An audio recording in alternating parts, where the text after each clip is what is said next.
1990년 11월 경기도 양평의 깊은 산속에서 내구의 시신이 발견되었습니다. 54세의 가장, 81세 할머니, 74세 이모 할머니, 그리고 6살 어린 손녀까지 3대가 함께한 한 가족이 통째로 땅속에 묻혀 있었습니다. 부검 결과는 모든 수사관들을 경악하게 만들었습니다. 사인은 전원 질식사, 피해자들의 폐에서는 흙이 발견되었습니다. 그것이 의미하는 바는 단 하나였습니다. 이들은 산채로 묻힌 것입니다. 6살 아이까지. 친척 결혼식과 고희연에 참석하기 위해 고운 한복을 차려입고 이동하던 평범한 가족이 대낮에 국도 한복판에서 납치된 것입니다. 범인들과 피해자들은 전혀 일면식도 없는 사이였습니다. 어떤 원한도, 어떤 이유도 없었습니다. 단지 그 시간, 그 장소를 지나갔다는 이유만으로 4명의 목숨이 사라졌습니다. 범인들이 강탈한 돈은 고작 20만 원, 결혼식 축의금과 용돈이 전부였습니다. 그 푼돈을 위해 4명의 생명이 허무하게 꺼졌습니다. 이야기를 시작하기 전에 무료 버튼인 구독과 좋아요 한 번씩만 눌러주시면 많은 분들이 범죄, 사기 피해를 예방하는 데 큰 도움이 됩니다. 그럼 어메이징 미스터리 지금 바로 시작합니다. 1990년 10월 28일 오후 강원도 경능시 경포대. 늦가을의 햇살이 경포 호수 위로 부드럽게 내려앉고 있었습니다. 호수 표면에는 은빛 윤슬이 반짝였고 주변을 둘러싼 산들은 붉은빛과 노란빛으로 물들어 있었습니다. 단풍 구경을 나온 관광객들이 3355 모여 사진을 찍고 호숫가를 거닐며 가을의 정취를 만끽하고 있었습니다. 누군가에게는 평범한 가을날이었고 누군가에게는 특별한 추억을 만드는 날이었습니다. 그 평화로운 광경 속에서 한 젊은 부부가 기념사진을 찍고 있었습니다. 신혼의 달콤함이 묻어나는 두 사람의 얼굴에는 행복한 미소가 가득했습니다. 아내가 남편의 팔짱을 끼고 호수를 배경으로 카메라 앞에 섰습니다. 셔터가 눌릴 때마다 두 사람은 서로를 바라보며 웃음을 터뜨렸습니다. 결혼한 지 얼마 되지 않은 그들에게 경포대 여행은 소중한 추억이 될 예정이었습니다. 적어도 그 순간까지는 그랬습니다. 하지만 그 평화로운 광경을 지켜보는 불길한 눈길이 있었습니다. 호수에서 조금 떨어진 주차장, 그곳에 세워진 렌터카 안에서 4개의 눈동자가 신혼부부를 노려보고 있었습니다. 차 안에는 3명의 남자가 타고 있었는데 그들의 눈빛은 관광객의 것이 아니었습니다. 탐욕과 계산이 서린 포식자의 눈빛이었습니다. 이들은 인천에서 렌터카를 빌려 강릉까지 달려온 자들로 여행이 목적이 아니었습니다. 유흥비를 마련하기 위한 강도질이 그들의 진짜 목적이었습니다. 주범은 전과 8범의 상습 범죄자였습니다.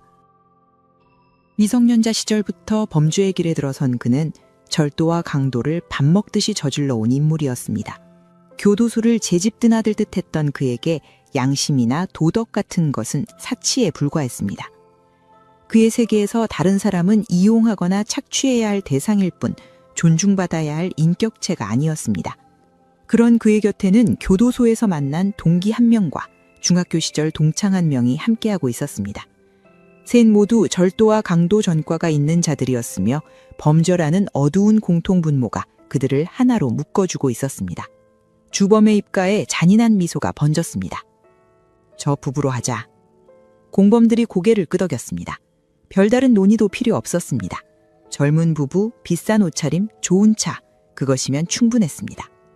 세 남자는 차에서 내려 자연스럽게 신혼부부에게 다가갔습니다. 마치 길을 묻는 행인처럼 사진을 찍어달라고 부탁하는 관광객처럼 아무런 위화감 없이 접근했습니다. 경포대의 평화로운 분위기가 그들의 접근을 자연스럽게 위장해 주었습니다. 그리고 부부가 경계심을 풀었을 때 범인들은 순식간에 본색을 드러냈습니다. 번쩍이는 흉기가 부부의 목을 겨눕고 부부는 비명조차 제대로 지르지 못한 채 제압당했습니다. 대낮에 관광지 한복판에서 수많은 사람들이 오가는 가운데 납치가 벌어진 것입니다. 범인들의 행동은 대담하면서도 신속했습니다. 부부를 협박하여 차에 태우는 데 걸린 시간은 불과 몇 분에 불과했습니다. 주변의 관광객들은 무슨 일이 벌어졌는지도 모른 채 자신들의 여행을 즐기고 있었습니다. 범인들은 부부를 차에 태워 인적 이듬은 대진동 야산으로 끌고 갔습니다. 경포대의 아름다운 풍경은 순식간에 사라지고 인적 없는 산길이 이어졌습니다. 울창한 소나무 숲 깊숙한 곳에 차가 멈췄을 때 부부는 자신들이 어디로 끌려왔는지조차 알 수 없었습니다. 범인들은 부부의 금품을 모조리 빼앗았습니다. 현금, 귀금속, 시계까지 가치가 있어 보이는 것은 남김없이 털어갔습니다. 부부는 저항할 수 없었습니다. 흉기 앞에서 목숨을 담보로 할 수는 없었기 때문입니다. 하지만 그들의 만행은 거기서 끝나지 않았습니다. 범인들은 부부의 옷을 모두 벗기고 그들을 알몸인 채로 나무 기둥에 묶어버렸습니다. 10월 말의 늦가을, 산속의 기온은 낮에도 쌀쌀했습니다. 차가운 바람이 맨살을 파고들었고 부부는 추위와 공포, 수치심에 온몸을 떨어자 했습니다. 남편은 아내를 보호하지 못한다는 자책감에 이를 악물었고 아내는 공포에 질려 눈물만 흘렸습니다. 그렇게 두 사람은 차가운 산속에 알몸으로 버려졌습니다. 범인들은 부부의 승용차까지 빼앗아 유유히 사라졌습니다. 이 대목에서 한 가지 주목할 점이 있습니다. 범인들은 왜 부부를 죽이지 않았을까요? 당시 그들에게 살인은 아직 넘지 못한 문턱이었습니다. 물건을 빼앗고 모욕을 주고 도망치는 것, 그것이 그들이 익숙한 범죄의 패턴이었습니다. 게다가 그들은 아니란 판단을 하고 있었습니다. 알몸으로 나무에 묶어두면 창피해서 신고도 못할 것이라고 생각한 것입니다. 수치심이 정의에 대한 분노보다 클 것이라는 저급한 계산이었습니다. 그것이 그들의 첫 번째 실수였습니다. 부부는 범인들이 떠난 뒤 필사적으로 결박을 풀기 시작했습니다. 거친 밧줄이 피부를 파고들었고 몸부림칠 때마다 손목과 발목에서 피가 흘렀습니다. 하지만 남편은 포기하지 않았습니다. 아내를 이 산속에서 살려보내야 한다는 일념으로 피가 나도 멈추지 않았습니다. 얼마나 시간이 흘렀을까요? 마침내 결박이 풀렸습니다. 남편은 먼저 풀려난 손으로 아내의 결박을 풀어주었고 두 사람은 서로를 부축하며 숲을 빠져나왔습니다. 그리고 그들은 즉시 경찰에 신고했습니다. 수치심보다 정의에 대한 분노가 앞섰던 것입니다. 자신들이 당한 일을 숨기고 싶은 마음도 있었을 것입니다. 하지만 부부는 이 악마들이 다른 누군가에게 같은 짓을 할 수 있다는 것을 알았습니다. 그래서 용기를 냈습니다.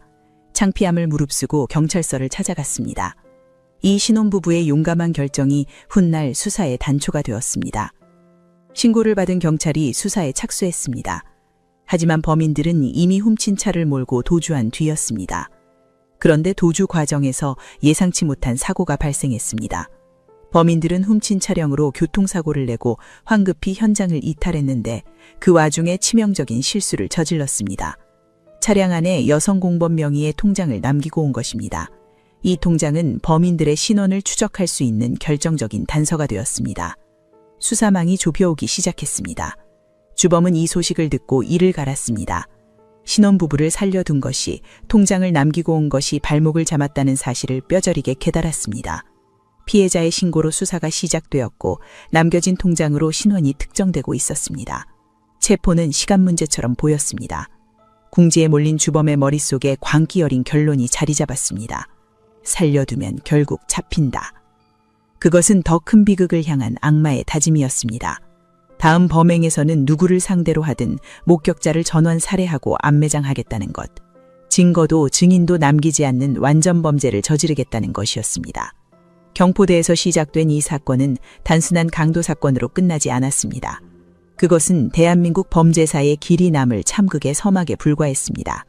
경포 호수 위로 반짝이던 아름다운 윤슬, 단풍으로 물든 산, 행복하게 웃던 신혼부부. 그 평화로운 가을 풍경 속에서 악마들의 광기가 처음 그 날카로운 이빨을 드러냈습니다. 그리고 불과 12일 뒤 그 광기는 한 가족의 삶을 송두리째 집어삼키게 됩니다. 1990년 10월 28일 경포대. 그날의 붉은 단풍은 마치 곧 흘러내릴 피를 예고하는 것 같았습니다. 경포대 사건 이후 범인들은 쫓기는 신세가 되었습니다. 신혼부부의 신고로 수사가 시작되었고 사고 차량에 남겨진 통장으로 신원이 특정되고 있었습니다. 전국에 수배령이 내려졌고 경찰의 그물망은 점점 좁혀오고 있었습니다. 범인들은 한 곳에 오래 머물 수 없었습니다. 여관과 모텔을 전전하며 숨어 다녀야 했습니다. 돈은 바닥나고 있었고 체포의 공포는 하루하루 커져만 갔습니다. 그런데 이 범죄 집단에는 아직 언급되지 않은 인물이 한 명 더 있었습니다. 바로 주범의 애인이었습니다. 그녀는 어떻게 이 악마들과 엮이게 된 것일까요? 그 사연은 몇 달 전으로 거슬러 올라갑니다. 당시 그녀는 파혼의 상처를 안고 있던 여성이었습니다. 결혼을 약속했던 남자에게 버림받은 뒤 그녀의 마음은 깊은 상처로 얼룩져 있었습니다. 자존감은 바닥으로 떨어졌고 누군가의 위로가 절실히 필요한 시기였습니다. 주범은 그런 그녀의 약점을 정확히 파고들었습니다. 그는 자신을 유복한 사업가로 소개했습니다. 좋은 차를 몰고 나타났고 비싼 옷을 입고 있었으며 고급 음식점에서 식사를 대접했습니다. 상처받은 여성에게 다정한 말을 건넸고 그녀의 이야기에 귀 기울이는 척했습니다. 물론 그 모든 것이 범죄로 얻은 돈이었다는 사실은 철저히 숨겼습니다. 좋은 차는 훔친 것이었고 비싼 옷은 작물이었으며 식사비는 강도질로 번 돈이었습니다. 그녀는 주범의 적극적인 구애에 속아 연인이 되었습니다. 파혼의 상처를 달래줄 누군가가 필요했던 그녀에게 주범은 완벽한 구원자처럼 보였을 것입니다. 하지만 그것은 철저히 기산된 접근이었습니다.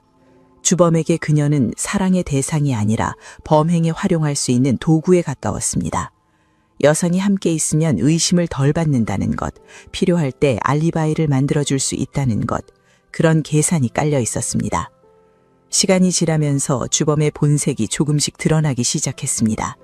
그가 정상적인 사업가가 아니라는 것, 그의 돈이 어디서 오는지 모른다는 것, 그의 주변에 수상한 친구들이 있다는 것, 그녀도 점차 눈치채기 시작했을 것입니다.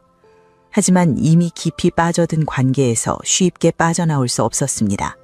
주범은 달콤한 말과 협박을 번갈아 사용하며 그녀를 올감했습니다. 훗날 재판에서 쟁점이 된 것은 바로 이 부분이었습니다. 그녀가 정말로 피해자였는지 아니면 알면서도 묵인한 공범이었는지. 경포대 사건 당시 그녀의 명의로 된 통장이 사고 차량에서 발견되었습니다. 그 통장이 어떻게 거기에 있었는지는 명확하지 않습니다. 다만 분명한 것은 그 통장으로 인해 수사망이 급격히 좁혀왔다는 사실입니다. 경찰은 통장 명의자를 추적하기 시작했고 그녀의 신원이 파악되면서 범인들의 윤곽도 드러나기 시작했습니다. 범인들에게 시간이 얼마 남지 않았다는 것은 누가 봐도 명확했습니다. 궁지에 몰린 주범은 더욱 대담한 범행을 계획했습니다. 이번에는 실수하지 않겠다는 것, 목격자를 남기지 않겠다는 것, 증거도 증인도 없는 완전 범죄를 저지르겠다는 것이었습니다. 그는 공범들을 불러 모았습니다. 교도소 동기와 중학교 동창 그리고 애인까지 4명의 범죄자가 한자리에 모였습니다. 주범은 그들에게 새로운 계획을 설명했습니다. 차를 가로막고 납치하고 돈을 빼앗고 그리고 전원 살해하여 땅에 묻는다. 1990년 11월 8일 밤 범인들은 경기도 양평의 한 민박집에 투숙했습니다. 깊은 산속에 위치한 작은 민박이었습니다.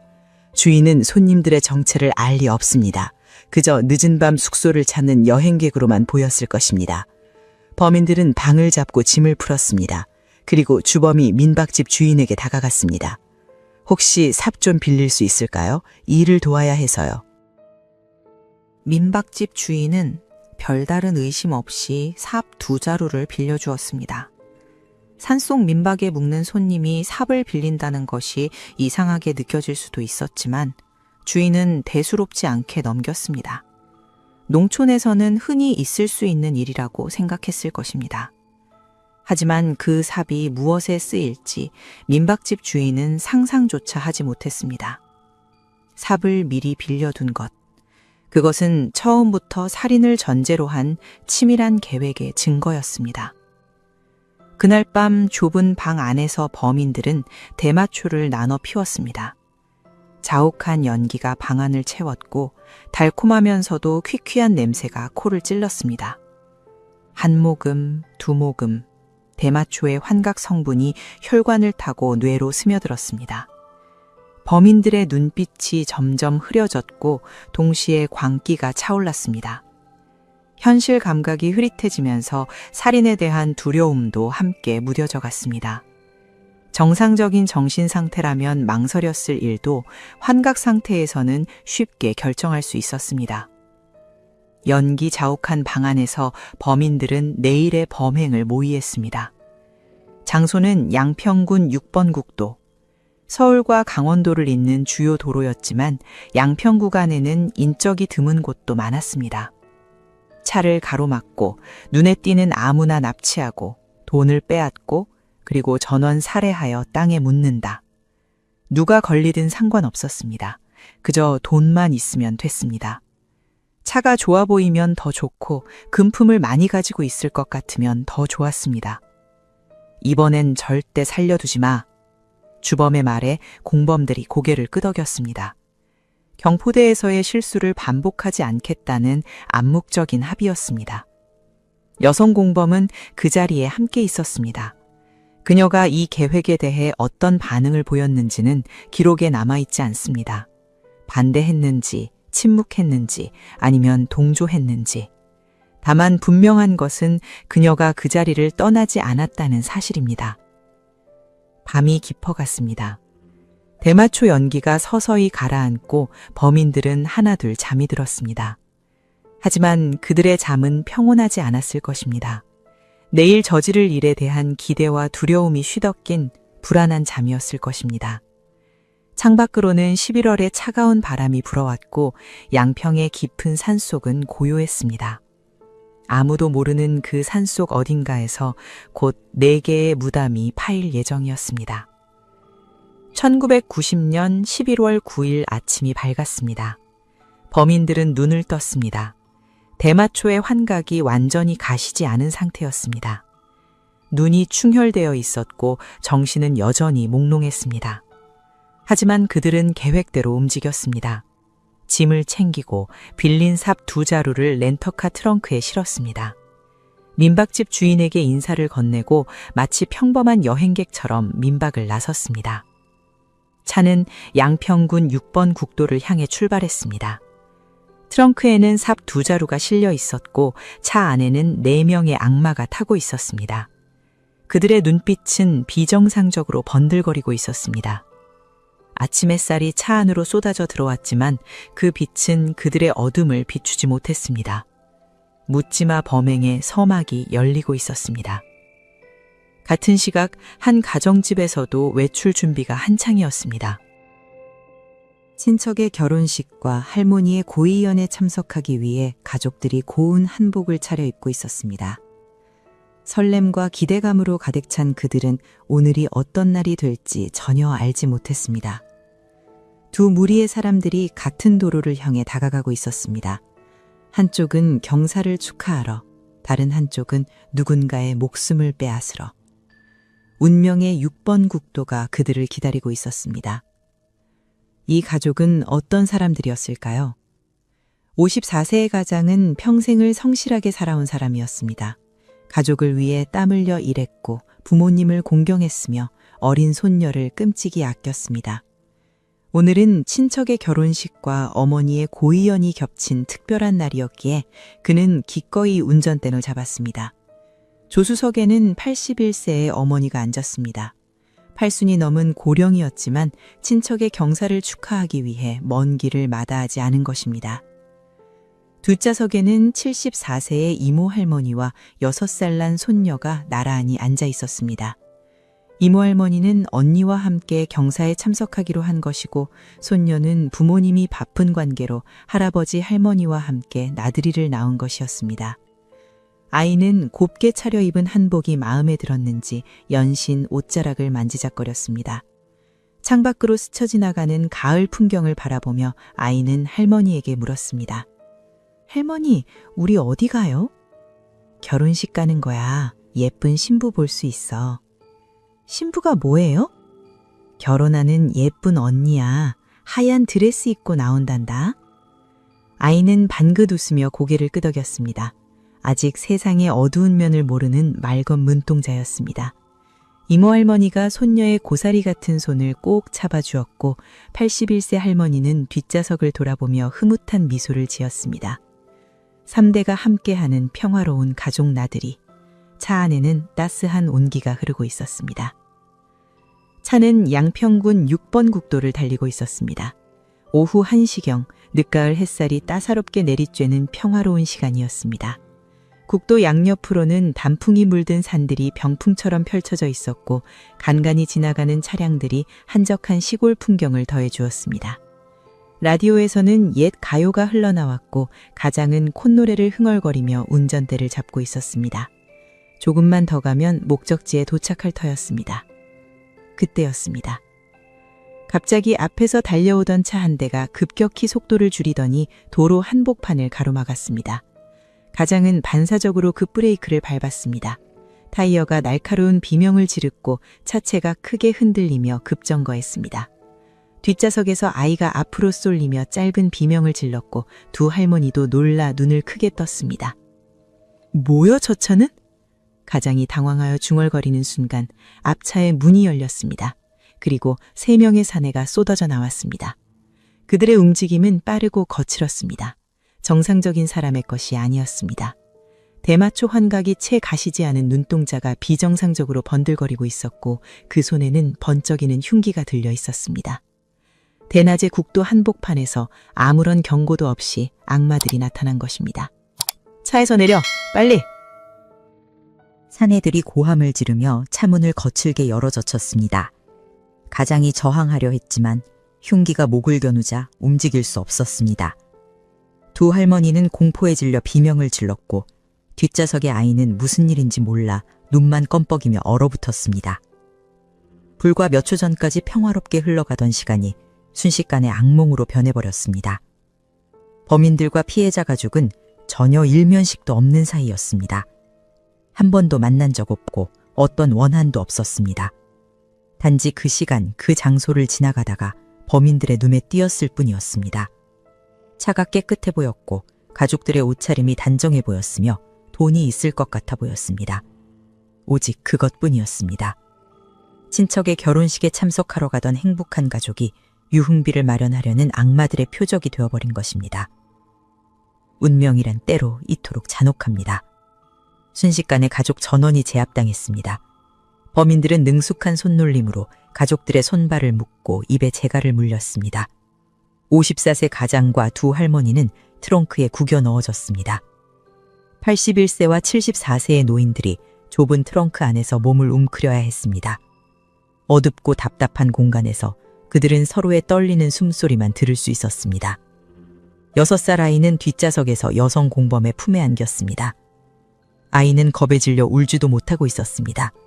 낯선 아줌마가 자신을 꽉 안고 있었고 무서운 아저씨들이 할아버지와 할머니를 어디론가 데려갔습니다. 무슨 일이 벌어지는지 이해할 수 없었지만 무서웠습니다. 본능적으로 무서웠습니다. 아이는 떨리는 입술로 작게 속삭였습니다. 할머니 어디 갔어요? 여성 공범은 아무 대답도 하지 않았습니다. 그녀는 겁에 질린 아이를 안고서도 범행 차량의 끝까지 동승했습니다. 그녀가 정말로 협박당해 어쩔 수 없이 따라간 것인지 아니면 적극적으로 범행에 가담한 것인지는 훗날 재판에서 큰 쟁점이 됩니다. 분명한 것은 그녀가 겁에 질린 아이를 안고 있으면서도 아무런 신고나 제지 없이 범행 현장에 함께했다는 사실입니다. 범인들이 피해자 가족에게서 강탈한 현금은 고작 20만 원이었습니다. 결혼식 축의금과 용돈으로 준비해온 돈이 전부였습니다. 범인들은 그 돈을 확인하고 실망한 기색을 보였지만 이미 시작한 일을 되돌릴 생각은 없었습니다. 아니, 금액은 애초에 중요하지 않았습니다. 그들은 처음부터 목격자 전원을 살해하기로 결심한 상태였습니다. 트렁크에 실린 삽 2자루가 그 증거였습니다. 범인들은 피해자 가족의 차량과 자신들의 렌터카를 나눠 타고 이동하기 시작했습니다. 목적지는 양평의 깊은 산속이었습니다. 인적이 드물고 땅을 파도 아무도 모를 곳. 범인들은 그런 장소를 미리 물색해 두었습니다. 차는 6번 국도를 벗어나 비포장 산길로 접어들었습니다. 포장도로가 끝나고 울퉁불퉁한 흙길이 시작되었습니다. 트렁크 안에서 가장과 두 할머니는 공포에 떨며 서로의 온기를 느끼려 했었습니다. 캄캄한 어둠 속에서 들리는 것은 거친 엔진 소리와 차체가 덜컹거리는 소리뿐이었습니다. 얼마나 달렸을까요? 어디로 가는 걸까요? 앞으로 무슨 일이 벌어질까요? 그들은 아무것도 알 수 없었습니다. 알 수 있는 것은 오직 하나, 이 악몽이 곧 끝나지 않을 것이라는 직감뿐이었습니다. 차는 점점 더 깊은 산속으로 들어가고 있었습니다. 얼마나 달렸을까요? 차가 마침내 멈춰섰습니다. 엔진이 꺼지고 문이 열리는 소리가 들렸습니다. 트렁크 안에 갇혀있던 가장과 두 할머니는 본능적으로 몸을 움츠렸습니다. 바깥에서 발소리가 들렸고 남자들의 거친 목소리가 웅성거렸습니다. 무슨 말인지 정확히 들리지 않았지만 그 어조만으로도 불길한 예감이 온몸을 짓눌렸습니다. 범인들이 차를 세운 곳은 가파른 절벽이 있는 야산이었습니다. 울창한 나무들이 하늘을 가리고 있었고 인적은 전혀 없었습니다. 절벽 아래로는 수십 미터의 낭떠러지가 입을 벌리고 있었습니다. 바닥에는 날카로운 바위들이 널려 있었고 떨어지면 살아남을 수 없는 높이였습니다. 범인들은 이 장소를 미리 물색해 둔 것이 분명했습니다. 시신을 숨기기에 이보다 더 적합한 곳은 없었을 것입니다. 트렁크가 열렸습니다. 눈부신 햇살이 쏟아져 들어왔고 오랫동안 어둠에 갇혀있던 세 사람의 눈이 부셨습니다. 그들의 눈앞에 펼쳐진 것은 울창한 숲과 가파른 절벽이었습니다. 아름다운 풍경이었지만 그것이 무엇을 의미하는지 깨닫는 데는 오래 걸리지 않았습니다. 두 할머니의 얼굴이 공포로 일그러졌습니다. 공밤 한 명이 81세 할머니의 팔을 거칠게 끌어잡았습니다. 팔순이 넘은 노인의 힘없는 몸이 트렁크 밖으로 끌려 나왔습니다.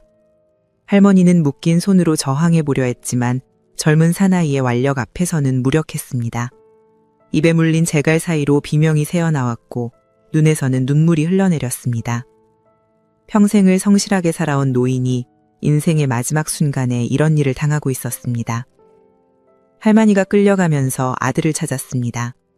재갈 사이로 새어나오는 소리는 명확하지 않았지만 아들을 부르고 있다는 것은 분명했습니다. 트렁크 안에 남아있던 가장의 심장이 찢어지는 것 같았습니다. 자신의 어머니가 끌려가는 것을 보면서도 묶인 몸으로는 아무것도 할 수 없었습니다. 그는 온 힘을 다해 결박을 풀려고 몸부림쳤지만 밧줄은 꿈쩍도 하지 않았습니다. 범인들은 절벽 끝으로 할머니를 끌고 갔습니다. 할머니의 발이 땅바닥에 끌리며 흙먼지가 일었습니다. 절벽 끝에 서자 아래로 아득한 낭떠러지가 보였습니다. 할머니는 아래를 내려다보는 순간 온몸이 얼어붙었습니다. 자신에게 무슨 일이 벌어질지 직감한 것입니다. 재갈 너머로 처절한 울음소리가 터져나왔습니다. 그리고 범인은 일말의 망설임도 없이 할머니를 밀어버렸습니다. 짧은 비명이 산속에 울려 퍼졌습니다. 81세 노인의 몸이 허공으로 떨어지며 바위와 나뭇가지에 부딪히는 둔탁한 소리가 이어뉘어 들렸습니다. 쿵, 쿵, 쿵. 그리고 정적. 새소리조차 멈춘 것 같은 고요함이 찾아왔습니다. 범인들은 절벽 아래를 내려다보았지만 시신을 확인하러 내려가지는 않았습니다. 그 높이에서 떨어지고 살아남을 수 있는 사람은 없었기 때문입니다. 이어서 74세 이모 할머니도 트렁크에서 끌려 나왔습니다. 이모 할머니는 이미 언니가 절벽 아래로 떨어지는 것을 목격한 상태였습니다. 아니, 목격했다기보다는 들었습니다. 트렁크 안에서 언니의 비명과 떨어지는 소리를 들어야 했습니다. 그 공포가 얼마나 컸을까요? 다리에 힘이 풀려 제대로 서 있지도 못하는 그녀를 범인들이 질질 끌고 갔습니다. 안 돼, 제발. 재갈 사이로 간신히 새어나온 애원이었습니다. 하지만 범인들의 귀에는 들리지 않는 것 같았습니다. 아니, 들렸더라도 상관없었을 것입니다. 그들에게 이 노인들은 처리해야 할 목격자일 뿐 80년 가까운 세월을 살아온 한 인간이 아니었습니다. 이모 할머니도 언니와 같은 자리, 절벽 끝으로 끌려갔습니다. 두 번째 귀명이 산을 갈랐습니다. 74세 노인의 몸이 허공으로 사라졌습니다. 낙엽이 바스락거리는 소리, 가지가 부러지는 소리, 그리고 둔탁한 충격음. 또 한 번의 정적이 찾아왔습니다. 두 자매가 같은 절벽 아래에서 차가운 주검이 되어 나란히 누워 있었습니다. 오늘 아침까지만 해도 친척의 결혼식을 축하하러 가던 그들이 아무도 모르는 산속에서 이렇게 생을 마감한 것입니다. 트렁크 안에서 가장은 이 모든 소리를 들어야 했습니다. 어머니가 끌려가는 소리, 비명, 떨어지는 소리, 그리고 침묵. 이모가 끌려가는 소리, 또 한 번의 비명, 떨어지는 소리, 그리고 또 한 번의 침묵. 자신의 어머니와 이모가 처참하게 살해되는 것을 아무것도 할 수 없이 들어야만 했습니다.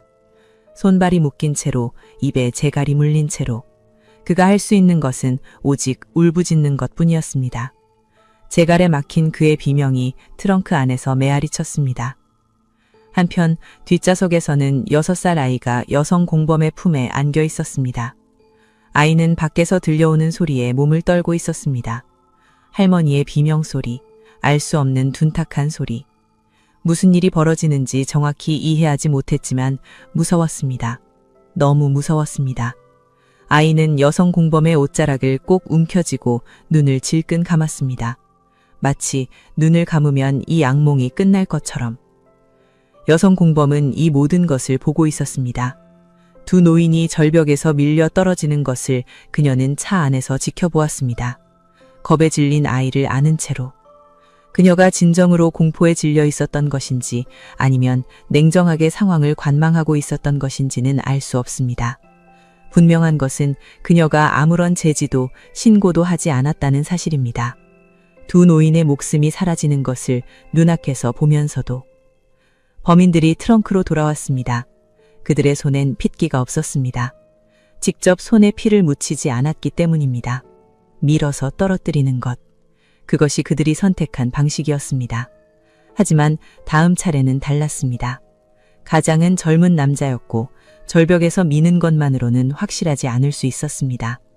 게다가 범인들에게는 다른 계획이 있었습니다. 돈을 더 뜯어내는 것. 트렁크가 다시 열렸고 가장이 끌려 나왔습니다. 그의 눈은 이미 분노와 절망으로 벌겋게 충혈되어 있었습니다. 방금 전까지 어머니와 이모가 죽어가는 소리를 들었던 그였습니다. 범인들을 바라보는 그의 눈빛에는 공포보다 증오가 더 짙게 서 있었습니다. 주범이 가장 앞에 섰습니다. 그리고 입을 열었습니다. 범인들은 이 남자에게서 더 많은 돈을 뜯어낼 생각이었습니다.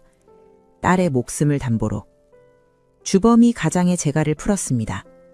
돈이 필요해. 3천만 원만 준비해. 그러면 네 딸은 살려주지. 가장은 주범을 똑바로 쳐다보았습니다.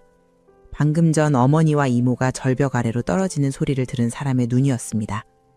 공포도 있었지만 그보다 더 짙은 것은 분노였습니다. 그리고 냉정한 판단이었습니다. 이 악마들이 정말로 딸을 살려줄 것인가? 돈을 주면 약속을 지킬 것인가? 가장은 이미 답을 알고 있었습니다. 돈을 주면 정말 딸을 살려주겠소? 가장이 물었습니다. 목소리는 떨리지 않았습니다. 그럼 당연하지. 돈만 주면 딸은 놔줄게. 주범이 대답했습니다. 그의 입가에는 능글맞은 미소가 걸려 있었습니다. 하지만 그 미소 뒤에 무엇이 숨어 있는지 가장은 정확히 알고 있었습니다. 이미 두 노인을 아무런 망설임 없이 절벽에서 밀어버린 자들이었습니다. 그들에게 약속이란 것이 무슨 의미가 있겠습니까? 가장은 고개를 저었습니다. 거짓말이야. 당신들은 어차피 우리를 다 죽일 거잖아. 그 순간 주범의 얼굴에서 미소가 사라졌습니다. 눈빛이 차갑게 변했습니다. 자신의 계획이 간파당했다는 것을 깨달았기 때문입니다. 협박이 통하지 않는다는 것도 알았습니다.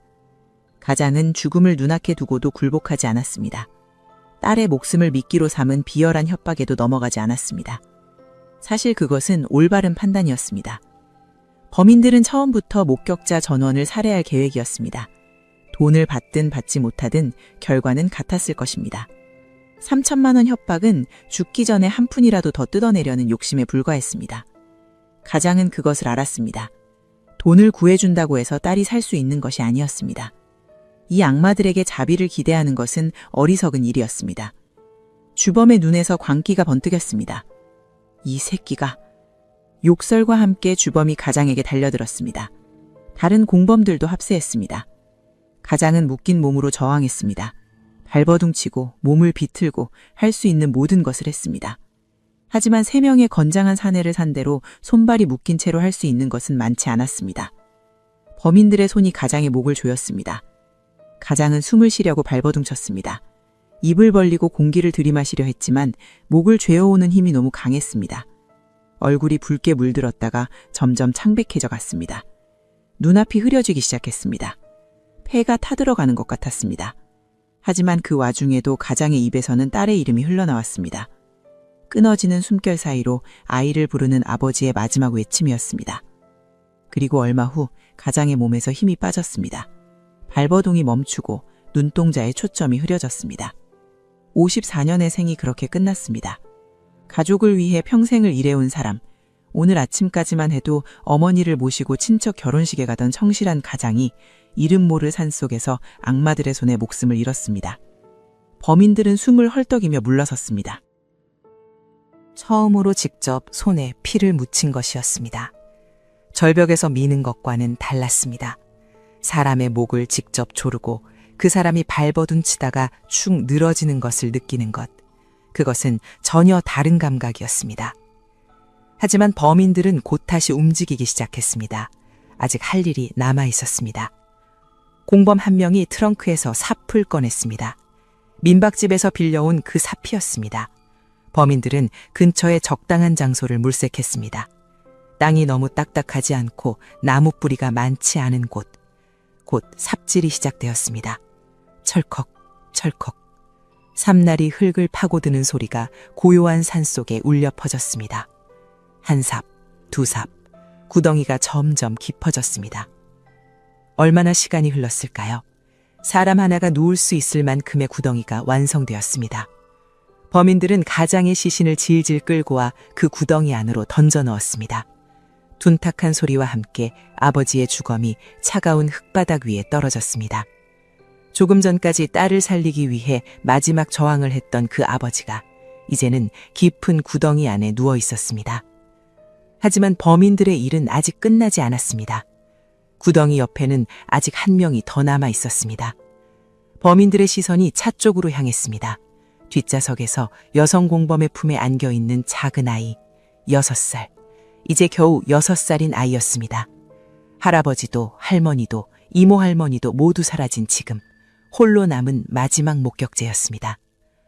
범인들은 서로를 바라보았습니다. 말은 필요 없었습니다. 처음부터 합의된 것이었습니다. 목격자는 남기지 않는다. 누구든 어떤 상황에서든. 그것이 그들이 세운 원칙이었습니다. 6살 아이라고 해서 예외가 될 수는 없었습니다. 아니, 그들에게 예외란 처음부터 존재하지 않았습니다. 공범 한 명이 차 쪽으로 걸어갔습니다. 뒷문이 열리고 여성 공범의 품에서 아이가 끌려 나왔습니다. 아이는 무슨 일이 벌어지는지 몰라 두 눈만 껌벅거렸습니다. 낯선 곳, 낯선 사람들, 그리고 어디론가 사라진 가족들. 아이의 작은 가슴은 공포로 가득 차 있었습니다. 구덩이 앞에 아이가 섰습니다. 아이의 눈앞에 어두운 구덩이가 있었고 그 안에는 무언가가 누워 있었습니다. 아이는 그것이 무엇인지 누구인지 알지 못했습니다. 아니, 알고 싶지 않았을 것입니다. 아이는 범인들을 올려다보았습니다. 그리고 본능적으로 느꼈습니다. 이제 자신에게 무슨 일이 벌어질지를. 공범이 아이에게 다가왔습니다. 그리고 아이가 입고 있던 고운 한복을 벗기기 시작했습니다. 오늘 아침 결혼식에 가기 위해 곱게 차려입었던 그 옷이었습니다. 할머니가 예쁘다고 칭찬해 주었던 옷, 차 안에서 아이가 좋아하며 만지작거렸던 옷이 거칠게 벗겨졌습니다. 11월의 차가운 공기가 아이의 맨살에 닿았습니다. 아이는 추위에 몸을 바들바들 떨기 시작했습니다. 발가벗겨진 채 차가운 흙바닥에 선 아이, 이제 겨우 6살이었습니다. 세상의 어둠을 알기에는 너무 어린 나이였습니다. 아이는 무서운 아저씨들을 올려다보았습니다. 왜 자신의 옷을 벗기는지, 왜 이런 무서운 곳에 데려왔는지, 할머니와 할아버지는 어디로 갔는지 아무것도 이해할 수 없었습니다. 다만 무서웠습니다. 너무나 무서웠습니다. 아이는 묶인 손을 모아 애원하기 시작했습니다. 아저씨, 살려주세요. 작은 목소리였습니다. 공포에 질려 떨리는 목소리였습니다. 제발 살려주세요, 아저씨. 아이의 눈에서 눈물이 흘러내렸습니다. 볼을 타고 흐르는 눈물이 턱 끝에서 뚝뚝 떨어졌습니다. 아이는 왜 자신이 이런 일을 당해야 하는지 알지 못했습니다. 무엇을 잘못했는지도 몰랐습니다. 그저 살고 싶다는 본능적인 외침만이 그 작은 입에서 터져 나왔습니다. 하지만 범인들은 아무런 반응도 보이지 않았습니다. 대마초에 취한 그들의 눈에 아이의 눈물은 보이지 않는 것 같았습니다. 아이의 애원은 들리지 않는 것 같았습니다. 그들에게 이 아이는 처리해야 할 마지막 목격자일 뿐이었습니다. 6해를 살아온 한 생명이 아니라 증거를 없애기 위해 제거해야 할 대상일 뿐이었습니다. 공범이 아이를 번쩍 들어 올렸습니다. 아이가 발버둥쳤습니다.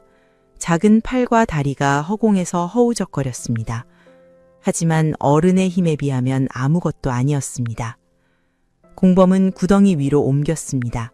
그리고 아무런 망설임 없이 놓아버렸습니다. 작은 몸이 구덩이 안으로 떨어졌습니다.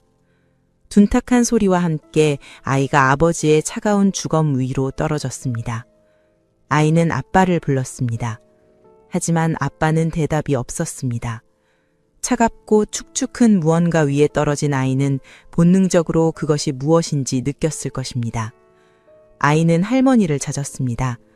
하지만 할머니는 이미 절벽 아래 차가운 땅에 누워 있었습니다. 아이는 구덩이 안에서 위를 올려다 보았습니다. 하늘이 보였습니다. 11월의 맑은 하늘. 조금 전까지 차 안에서 바라보던 그 예쁜 가을 하늘이 동그랗게 보였습니다. 나뭇가지 사이로 파란 하늘과 하얀 구름이 보였습니다. 하지만 그 하늘이 점점 좁아지기 시작했습니다. 범인들이 삽을 들었기 때문입니다. 첫 번째 삽의 흙이 쏟아져 내렸습니다. 아이의 발 위로 흙이 떨어졌습니다. 차갑고 축축한 흙이었습니다. 아이는 무슨 일이 벌어지는지 깨달았습니다. 그리고 다시 한번 애원했습니다. 살려주세요. 아저씨 살려주세요. 아이의 비명이 산속에 울려 퍼졌습니다. 하지만 그 소리에 귀 기울이는 사람은 아무도 없었습니다. 인적 없는 깊은 산속이었습니다. 아이의 목소리가 아무리 커도 그것을 들을 사람은 범인들 뿐이었습니다. 그리고 그들은 듣고도 멈추지 않았습니다. 두 번째 삽, 세 번째 삽. 흙이 계속해서 쏟아져 내렸습니다. 아이의 다리를 덮고 허리를 덮기 시작했습니다. 아이는 흙을 걷어내려고 작은 손으로 허우적거렸습니다. 하지만 묶인 손으로는 쏟아지는 흙을 막을 수 없었습니다. 흙은 점점 더 높이 쌓여갔습니다. 배를 덮고 가슴을 덮었습니다. 아이는 숨을 쉬려고 발버둥쳤습니다. 하지만 점점 숨 쉴 공간이 사라져갔습니다. 흙의 무게가 가슴을 짓눌렀습니다. 숨을 들이쉬려 해도 폐가 충분히 팽창할 수 없었습니다. 공기가 부족했습니다. 아이의 얼굴이 붉게 물들었다가 점점 창백해져 갔습니다. 마지막 삽의 흙이 아이의 얼굴 위로 쏟아졌습니다. 아이의 비명이 끊겼습니다. 흙 속에서 작은 손이 마지막으로 움직이다가 이내 멈췄습니다. 고요함이 찾아왔습니다. 새소리도 바람소리도 들리지 않는 것 같은 적막이었습니다. 범인들은 구덩이 위에 흙을 더 덮고 그 위에 커다란 돌덩이들을 굴려 덮었습니다. 나중에 밝혀진 부검 결과에 따르면 아이의 사인은 질식사였습니다. 아이는 살아있는 채로 땅속에 묻혔고 차가운 핵 속에서 숨이 끊어질 때까지 고통받아야 했습니다. 6살 아이가 감당하기에는 너무나 잔혹한 최후였습니다. 오늘 아침만 해도 할머니 손을 잡고 결혼식에 가는 거야? 라고 물었던 아이가 이름 모를 산속 땅속에서 생을 마감한 것입니다. 범행을 마친 범인들은 현장을 빠져나왔습니다. 그들은 피해자 가족의 차를 몰고 산을 내려왔습니다. 마치 아무 일도 없었다는 듯이. 차 안에는 여전히 아이가 입었던 한복이 구겨진 채 놓여 있었고 가족들의 짐이 그대로 남아 있었습니다. 범인들은 그것들을 신경 쓰지 않았습니다. 그들의 머릿속에는 이미 다른 생각이 가득했습니다. 술과 유흥. 범인들은 안양으로 이동했습니다. 그리고 그곳의 사창가와 나이트클럽을 전전하며 밤을 보냈습니다. 조금 전 4명의 목숨을 앗아간 자들이 마치 축하라도 하듯 술을 마시고 웃고 떠들었습니다. 강탈한 20만 원과 피해자 가족의 물건들을 팔아 만든 돈으로 유흥을 즐겼습니다.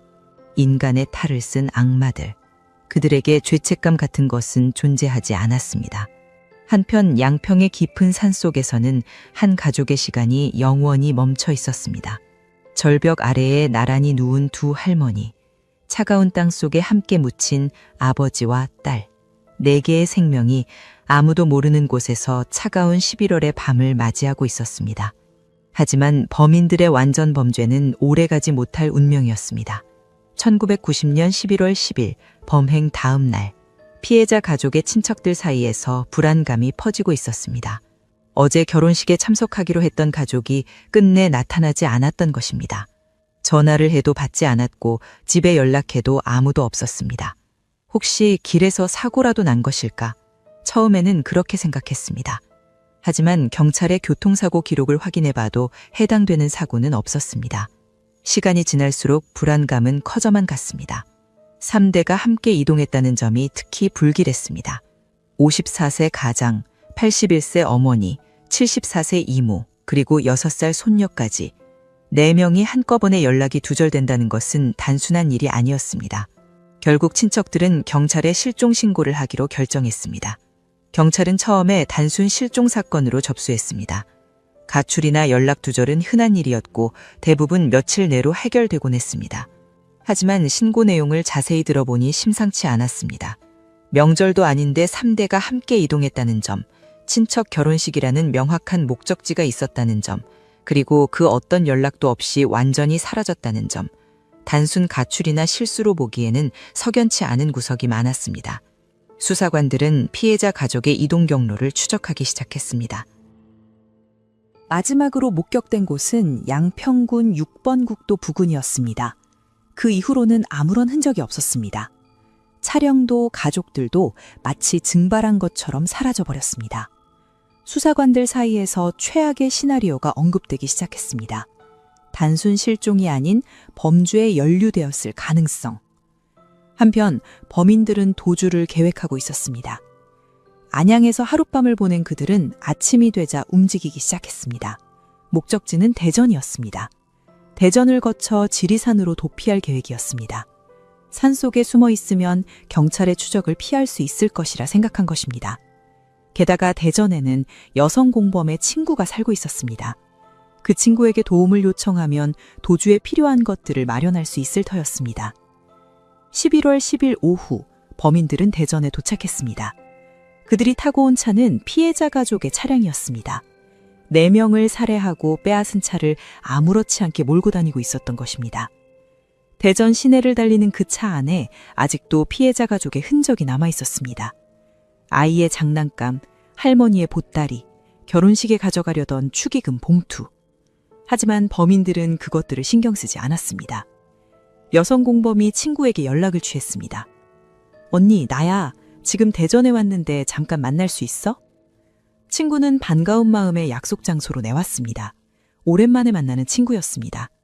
하지만 만남의 순간 친구는 뭔가 이상하다는 것을 직감했습니다. 여성 공범의 얼굴이 굳어 있었고 함께 온 남자들의 분위기가 예사롭지 않았습니다. 눈빛이 불안정했고 행동이 거칠었습니다. 무언가 심상치 않은 일이 벌어지고 있다는 느낌이 들었습니다. 그리고 잠시 둘만의 시간이 생겼을 때 여성 공범이 친구의 귀에 대고 속삭였습니다. 무서워, 도와줘. 짧은 한마디였습니다. 하지만 그 한마디에 담긴 공포는 분명했습니다. 여성 공범의 눈에는 두려움이 가득했습니다. 친구는 직감적으로 알았습니다. 이 사람들은 보통 사람들이 아니다. 뭔가 끔찍한 일이 벌어졌거나 벌어지려고 하고 있다. 친구는 자리를 피한 뒤 즉시 경찰에 신고했습니다. 수상한 사람들이 있어요. 제 친구가 위험에 처한 것 같아요. 대전 동부경찰서가 즉각 출동했습니다. 신고 내용만으로도 충분히 긴급한 상황이었지만 수사관들이 현장에 도착했을 때 더 놀라운 사실이 밝혀졌습니다. 범인들이 타고 다니던 차량의 번호판을 조회한 결과 그 차량이 바로 양평에서 실종된 피해자 가족의 차량이었던 것입니다. 모든 퍼즐 조각이 맞춰지기 시작했습니다. 양평 일가족 실종 사건과 대전에 나타난 수상한 일당. 이것은 우연이 아니었습니다. 경찰은 즉시 본격적인 수사에 착수했습니다. 범인들의 신원이 파악되기 시작했고 그들의 전과 기록이 확인되었습니다. 전과 8범의 상습 강도범을 필두로 한 그럼죄 집단이라는 것이 밝혀졌습니다. 그리고 여기서 또 하나의 연결고리가 드러났습니다. 경포대 신혼부부 납치 사건. 불과 12일 전에 벌어졌던 그 사건의 용의자들과 동일 인물이라는 것이 확인된 것입니다. 사고 차량에서 발견된 여성 공범의 명의의 통장, 그리고 피해 부부의 진술과 일치하는 인상착의, 두 사건이 하나로 연결되었습니다. 수사망이 급격히 좁아졌습니다. 경찰은 범인들의 위치를 파악하고 포위망을 구축하기 시작했습니다. 대전 시내 곳곳에 수사관들이 배치되었고 도주로가 하나씩 차단되었습니다. 범인들은 아직 자신들이 포위당하고 있다는 사실을 모르고 있었습니다. 그들은 여전히 도주 계획을 세우며 지리산으로 향할 준비를 하고 있었습니다. 하지만 그들에게 남은 시간은 얼마 되지 않았습니다. 대전의 남거리에서 범인들은 마지막 자유를 누리고 있었습니다. 술을 마시고 웃고 떠들며 양평산 속에 내구의 시신을 남겨둔 채로. 그들은 몰랐습니다. 바로 내일 자신들의 운명이 어떻게 바뀌게 될지를. 1990년 11월 12일 대전. 이틀간의 추적 끝에 경찰의 포위망이 완성되었습니다. 범인들이 은신하고 있는 장소가 특정되었고 대전 동부경찰서 소속 형사들이 사방에서 접근하고 있었습니다. 무장한 경찰들이 건물 주변을 에워쌌습니다. 골목마다 사복경찰이 배치되었고 주요 도로에는 검문소가 설치되었습니다. 도주로는 모두 차단된 상태였습니다. 이제 남은 것은 검거뿐이었습니다. 하지만 범인들도 상황이 심상치 않다는 것을 눈치챘습니다. 거리에 경찰 차량이 부쩍 늘었고 낯선 사람들의 시선이 느껴졌습니다. 주범의 본능이 위험을 감지했습니다. 더 이상 이곳에 머물러서는 안 된다. 지금 당장 떠나야 한다. 주범은 급하게 공범들을 불러 모았습니다. 지금 바로 출발한다. 빨리 차에 타! 범인들이 서둘러 차에 올라탔습니다. 엔진이 걸리고 차가 움직이기 시작했습니다. 하지만 골목을 빠져나가려는 순간 앞을 가로막는 경찰 차량이 눈에 들어왔습니다. 뒤를 돌아보니 그쪽에도 경찰차가 서 있었습니다. 완전히 포위당한 것입니다. 주범은 이를 악물었습니다. 뚫는다! 그는 엑셀러레이터를 끝까지 밟았습니다. 차가 괴문을 내며 앞으로 돌진했습니다. 경찰 차량 사이에 틈을 노리고 빠져나가려는 것이었습니다. 경찰들이 소리쳤습니다. 정지하라는 고함, 사이렌 소리, 그리고 뒤이어 울려 퍼진 총성. 경찰이 실탄을 발사한 것입니다. 탕, 탕, 탕. 총알이 차체를 뚫고 들어왔습니다. 유리창이 박살났고 차 안에 비명이 울렸습니다. 하지만 주범은 멈추지 않았습니다. 총을 맞으면서도 핸들을 놓지 않았습니다. 피가 흘러내리는 것도 무시하고 오직 도주만을 생각했습니다. 대전 시내 한복판에서 추격전이 벌어졌습니다. 범인들의 차량이 빨간 신호를 무시하고 질주했습니다. 뒤에서는 경찰 차량들이 사이렌을 울리며 바짝 뒤쫓았습니다. 행인들이 비명을 지르며 피했고 다른 차량들이 급브레이크를 밟았습니다. 도로는 순식간에 아수라장이 되었습니다. 그리고 얼마 지나지 않아 범인들의 차량이 통제력을 잃었습니다. 타이어가 총에 맞아 펑크가 났고 운전자인 주범도 부상을 입은 상태였습니다. 차가 비틀거리다가 중앙선을 넘었습니다. 마주오던 차량과 부딪혔고 연쇄적으로 다른 차량들과 충돌했습니다. 굉음이 함께 오중 추돌 사고가 발생했습니다. 범인들의 차량은 크게 찌그러진 채 도로 한복판에 멈춰 섰습니다. 경찰이 순식간에 차량을 포위했습니다. 손들어! 꼼짝 마!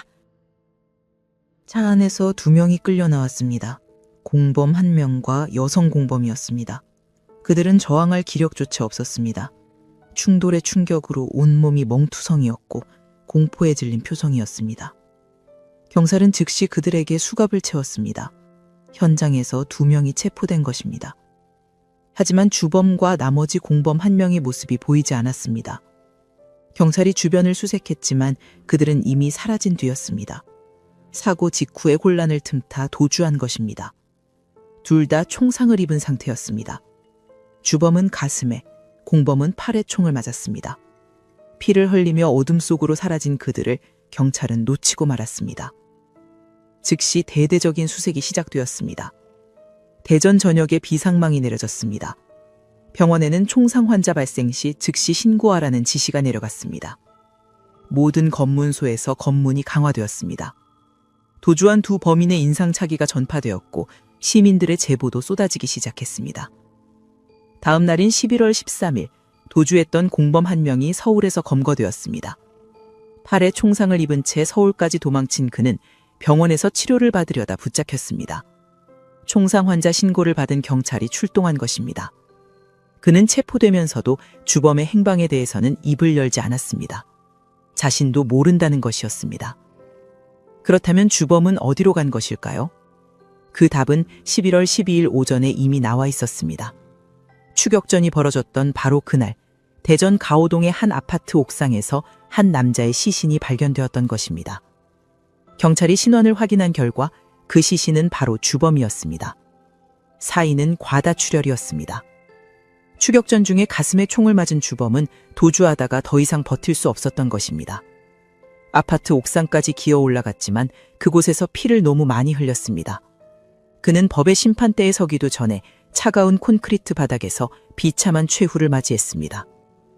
전과 8범의 상습 범죄자, 4명의 무고한 시민을 잔혹하게 살해한 악마. 그의 삶은 그렇게 허무하게 끝났습니다. 하지만 그의 죽음이 사건의 끝은 아니었습니다. 아직 피해자들의 시신이 발견되지 않았고 정확한 범행 장소도 파악되지 않았습니다. 검거된 공범들에 대한 신문이 필요했습니다.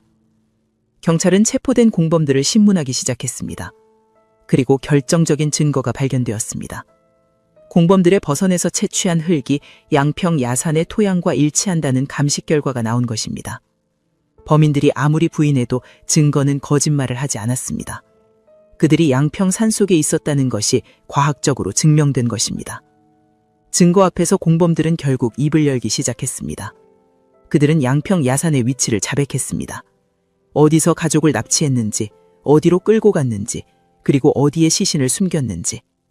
일가족 생매장이라는 끔찍한 진실이 서서히 드러나고 있었습니다. 공범들의 자백을 확보한 경찰은 즉시 양평으로 향했습니다. 수사관들과 감식반이 여러 대의 차량에 나눠 타고 산길을 달렸습니다. 공범이 지목한 위치는 양평군 깊은 산속이었습니다. 포장도로가 끝나고 비포장 산길이 시작되자 차량들은 속도를 늦춰야 했습니다. 울퉁불퉁한 흙길을 따라 한참을 올라가자 마침내 목적지에 도착했습니다. 11월 중순의 산속은 을씨년스러웠습니다. 나뭇잎은 대부분 떨어져 앙상한 가지만 남아 있었고 찬 바람이 숲 사이로 불어왔습니다. 수사관들은 공범이 지목한 지점을 향해 걸어갔습니다. 그리고 곧 최근에 땅이 파헤쳐진 흔적을 발견했습니다. 낙엽이 덮여 있었지만 주변과 미묘하게 다른 지형이 눈에 들어왔습니다. 발굴 작업이 시작되었습니다.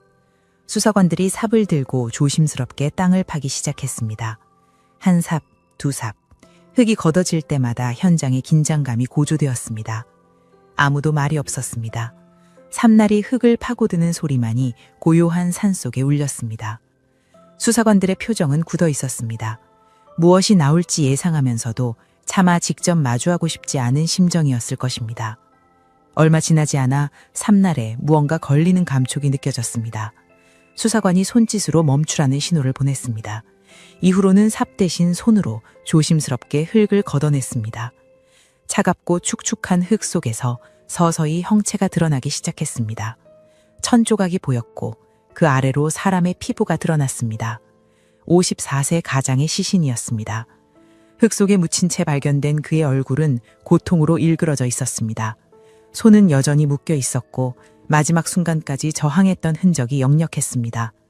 사흘 전까지만 해도 가족을 데리고 결혼식에 가던 성실한 가장이 차가운 땅 속에서 이렇게 발견된 것입니다. 그리고 그의 곁에서 또 하나의 시신이 발견되었습니다. 6살 아이였습니다. 작은 몸이 아버지 옆에 누워 있었습니다. 마지막 순간까지 아빠 곁에 있고 싶었던 것일까요? 아이의 얼굴에는 공포의 흔적이 남아 있었습니다. 수사관들 중 몇몇은 차마 그 모습을 직시하지 못하고 고개를 돌려야 했습니다.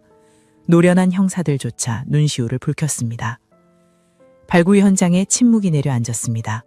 아무도 말을 하지 않았습니다. 할 수 없었습니다. 눈앞에 펼쳐진 광경이 너무나 참혹했기 때문입니다. 6살짜리 아이를 산채로 땅에 묻어버린 자들, 그것은 인간이 할 수 있는 일이 아니었습니다. 수사관들은 이를 악물며 나머지 수색을 이어갔습니다. 이어서 절벽 아래에서 두 할머니의 시신도 발견되었습니다.